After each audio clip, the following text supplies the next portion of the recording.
Et bonjour à tous et bienvenue au magazine de Talucine. Au sommaire de notre émission aujourd'hui, de la piste en dessous Abraham, direction le camping de Bellos, du kilomètre 38 au kilomètre 49. Et regardez un petit peu les amis ce qui nous attend. Place désormais à la piste forestière où vous pourrez mettre un bon petit coup de booster en passant dans un premier temps au col de Barbejeau pour regagner ensuite la crête qui se situe juste en face de nous avant de rejoindre Fonfrède. Allez, c'est parti, me voici désormais avec Jean-Luc, direction la piste forestière. Première partie très roulante, donc lâchez-vous, profitez-en un petit peu pour récupérer car après la descente dans le pierrier, les appuis ont énormément souffert. Et regardez un petit peu ces moutons qui nous attendent sur le parcours.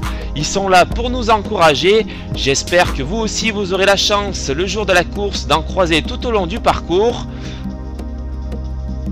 Et nous voici désormais au col de Barbejeau. Profitez-en un petit peu pour contempler cette vue panoramique sur la vallée. Tout à l'heure vous étiez juste en face sur le plateau de Chaumienne.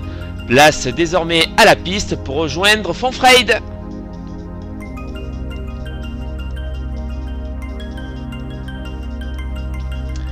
Et j'attends mon Lulu qui est en difficulté ce matin. Moi j'avais les mollets qui chantaient plein pot, donc j'en ai profité pour mettre un petit coup de booster. J'en profite quant à moi pour contempler un petit peu la vallée à droite de l'écran. Vous allez voir un petit peu cette vallée de la Souche que vous avez pu contempler tout à l'heure sur les crêtes du Rocher d'Abraham. Une vallée tout aussi sympa que la vallée de Mayre.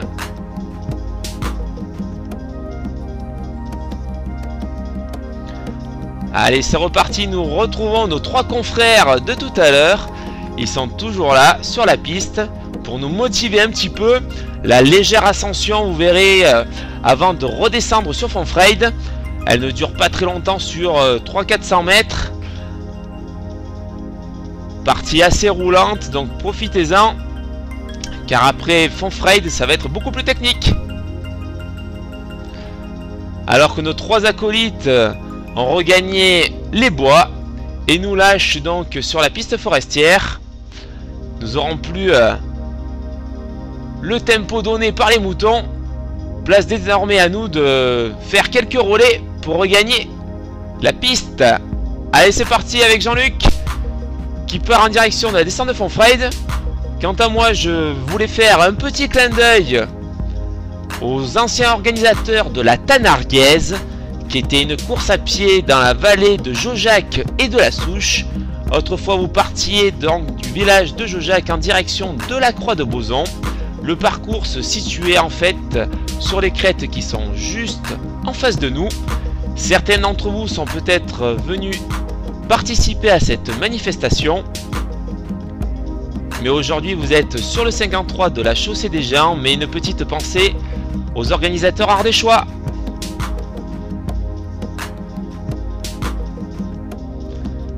Alors que nous arrivons quasiment à Fonfrède, un dernier petit clin d'œil sur la vallée où vous apercevez le village de Tueil au fond de l'écran. Allez, me voici maintenant avec Jean-Luc sur les crêtes de Fonfrède au kilomètre 45, altitude 1030 mètres. Profitez-en pour faire un petit peu le plein en eau dans vos bidons. Première partie de la descente très roulante au milieu des genêts. Vous allez avoir des appuis très souples donc sur l'herbe. Puis vous verrez qu'au bout des crêtes que vous apercevez au fond à droite, ça va plonger très fort pour rejoindre le hameau de l'Uzé en passant dans les châtaigniers. Une portion nettement plus technique. Alors pour l'histoire, vous allez voir que ce chemin s'appelle le chemin des plaideurs.